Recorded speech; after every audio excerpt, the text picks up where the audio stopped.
Et bonsoir. Ce soir, on va aborder le thème de Vital, qui est un personnage super sympathique et très mal aimé, malheureusement, sur Overwatch. C'est mon main. Actuellement, c'est vraiment mon main. C'est un healer. Voilà. Donc, en gros, je vais vous expliquer un petit peu les capacités de Vital. Même, je vais vous expliquer qui est Vital, mais vraiment avec quelques petits mots parce que c'est assez complexe. Il y a beaucoup de termes assez particuliers, mais je vais vous la faire en mode très résumé, brief, rapide et efficace. En gros, Vital, de son prénom Niran, est né de bonne famille, donc avec plein d'argent, tout plein d'argent. Et en fait, ses parents l'ont envoyé dans plein d'écoles bien spécifiques pour qu'il puisse avoir un avenir radieux, studieux, tout ce qui va avec. Sauf que lui, il n'était pas du tout dans ce courant-là. Et en fait, tous les enfants lui tournaient le dos et tout, sauf sa colocataire quand il était à la faculté, donc c'était Symmetra. Donc Niran, ici présent, en fait, découvre fortuitement, je vous passe tous les détails, comme quoi l'un Virkash a construit en fait quelque chose qui permettait en fait de la biodiversité et qui permettait en fait d'avoir des capacités vraiment très bénéfiques sur le monde. Le problème c'est que ce personnage est décédé, lui a récupéré ses travaux et en fait il a créé la biolumière qui permettait finalement de soigner les gens en un clin d'œil, même les gens qui étaient le plus meurtri possible du monde et imaginable, sauf que ses capacités en fait intellectuelles et ses travaux ont été beaucoup recherchés et donc il s'est caché, il a construit son truc, il a performé encore plus que prévu. Tout ça pour en arriver en fait à ce qu'il est aujourd'hui et il a réussi à contrôler sa biolumière. Voilà. Et en fait vu que c'est quelqu'un qui est foncièrement bon de base, il veut utiliser ses capacités pour faire du bien au monde.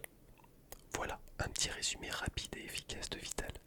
Donc c'est un personnage qui est un soutien, il est de base de l'archéologie atlantique, c'est un personnage homme qui a 31 ans. Au niveau de ses capacités, donc il a une fleur de soin comme vous pouvez voir ici. En fait, il va recharger la petite fleur qu'il a dans sa main pour re-soigner ses alliés. Sa capacité offensive, c'est la volée d'épines qui a été bien arrangée par rapport à sa sortie il n'y a pas très longtemps. Je crois que c'était le 11 avril qu'il est sorti 2023. Et en fait, toutes ces épines partent bien droit sur l'ennemi. Et si on a une petite protection devant nous, je vous assure que ces épines peuvent faire très très mal. Il a une autre capacité qui est la plateforme de pétales. Donc en fait, il installe par terre une énorme fleur qui va monter dès qu'on se lève dessus, que ce soit un allié ou un ennemi. Ça peut être très utile, par exemple, dans le cadre où en fait t'as Orisa, c'est un grand personnage, un tank qui fait son ult. En fait, on peut la soulever, du coup, son ult ne sert plus à rien parce qu'en fait, tout le dégât qu'elle va faire, elle va le faire dans les airs. Ça peut aider également les autres personnages qui peuvent être gelés par Mei ou par exemple Zarya qui met sa boule de rassemblement. En fait, c'est vraiment une planche qui peut être utile pour nous, pour pouvoir prendre de la hauteur, pour pouvoir se cacher un petit peu en fonction du terrain, pour accéder à des endroits aussi un peu spécifiques. Mais ça permet également de contrer certaines attaques et certaines ults d'autres personnages. Donc très très très pratique. On a l'élan régénérant. En fait, c'est juste une petite capacité qui nous permet d'aller un peu plus vite, un peu plus loin, tout en gagnant quelques petits PV qui nous permettent finalement de ne pas mourir selon les situations. Ça peut être pratique et ça permet aussi d'avoir un petit élan un peu plus rapide pour avancer plus rapidement. Une autre aussi, l'emprise salvatrice, qui pareil en fait je pense que ce personnage, une fois que tu le contrôles, il est cheaté, c'est un truc de ouf.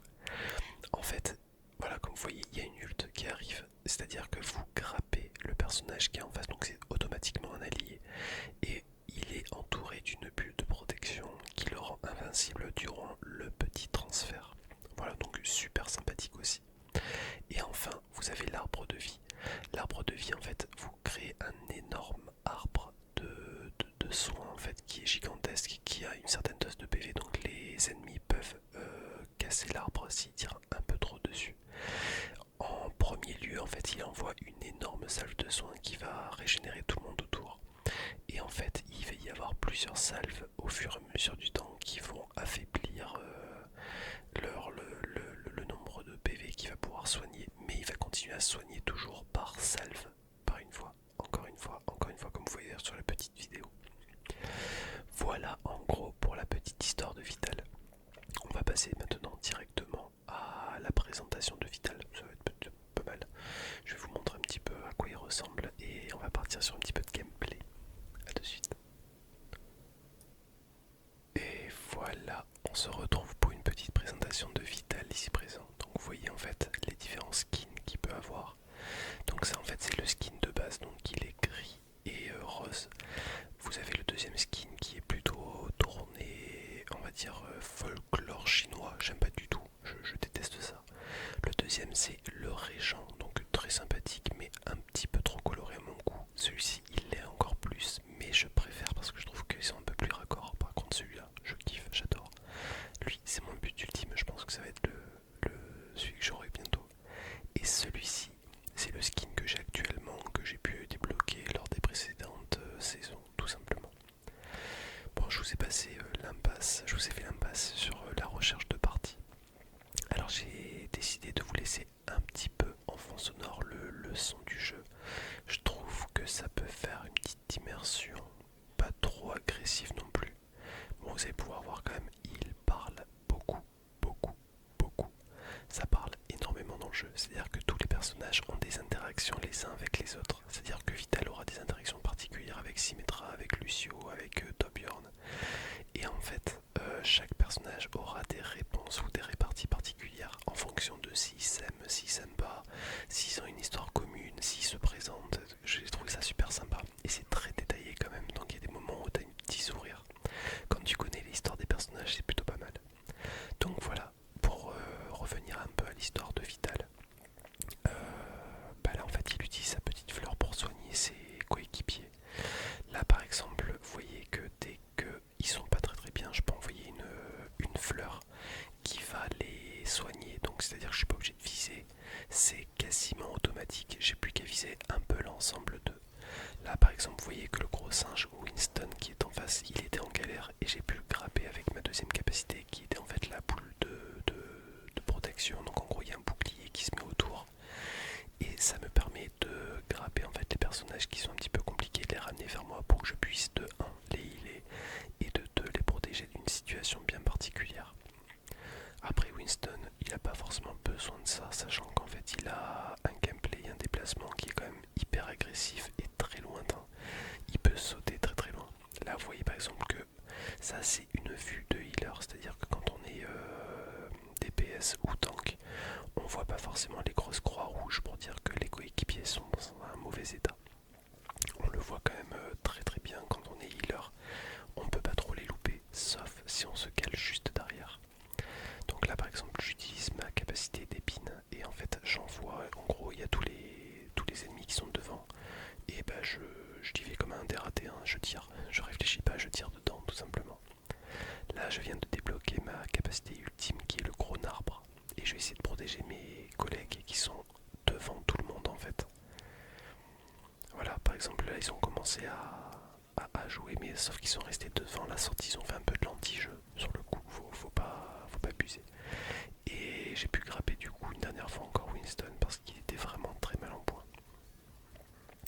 Donc là Winston s'est mis en mode ulti et en fait t'es en train de défourailler tout le monde mais il a été contré par Chopper qui est devant, qui a sorti lui-même sa petite ulti. Donc c'est une espèce de gros fusil à pompe mitrailleur, voilà, qui en fait nous paralyse et nous envoie très très loin. Là je viens d'utiliser en fait ma petite capacité d'élan régénératrice, donc j'ai pu partir en arrière un peu plus rapidement pour aller me cacher tout en gagnant quelques petits PV qui m'ont permis de survivre beaucoup plus facilement que si je n'avais pas fait ce petit mouvement. Je pense même que je serais mort. Le deuxième healer c'est celui qui saute de partout, le petit c'est plus lent en fait.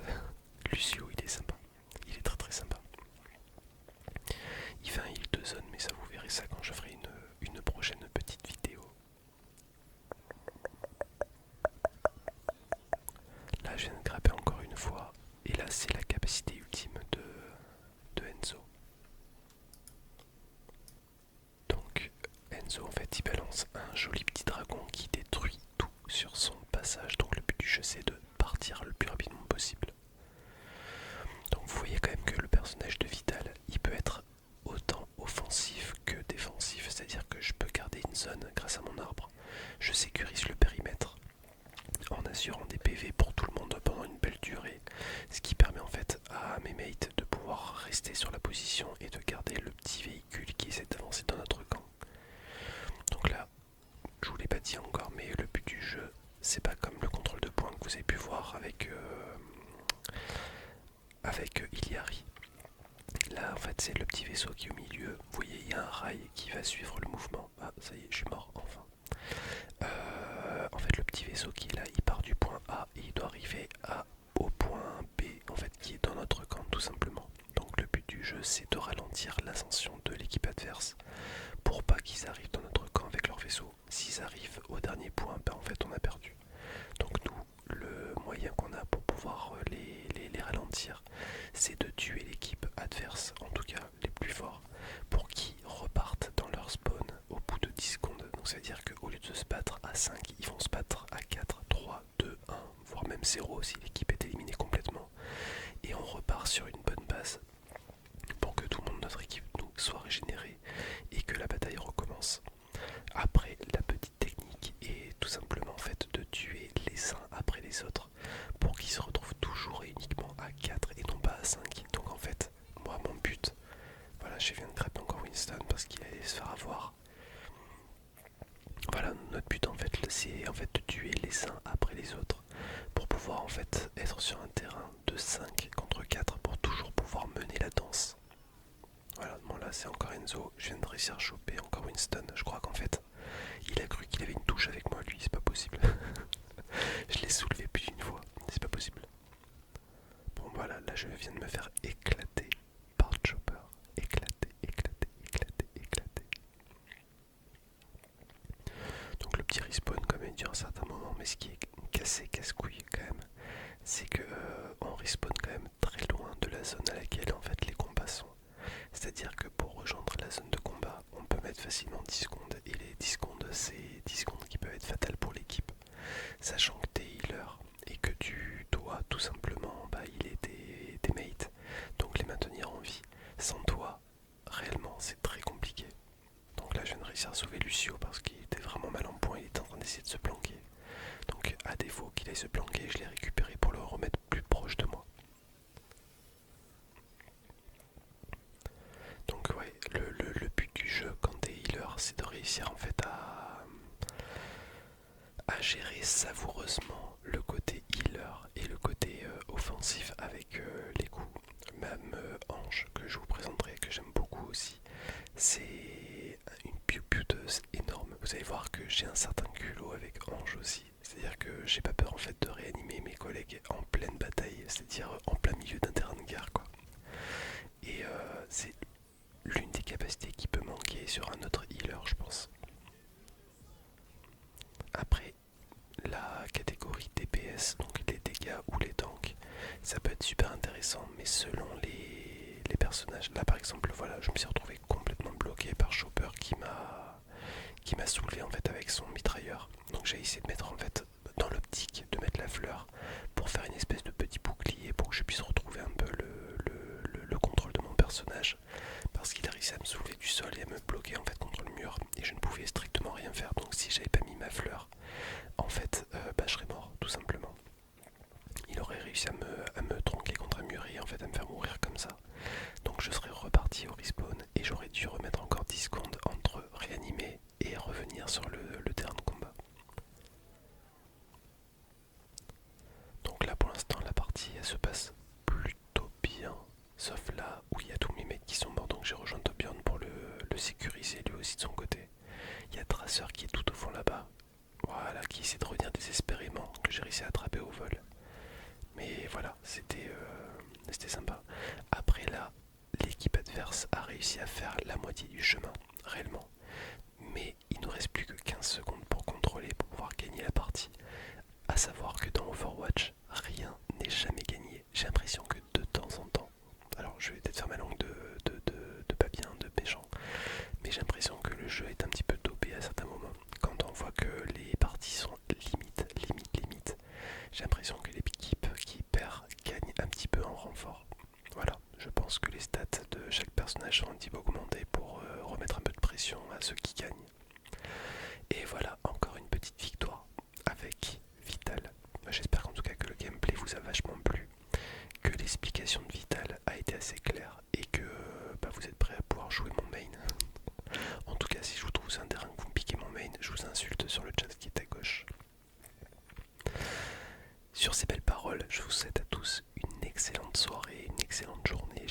ça vous a plu. N'hésitez pas à liker la vidéo si vous avez aimé, à vous abonner à la chaîne tout bien.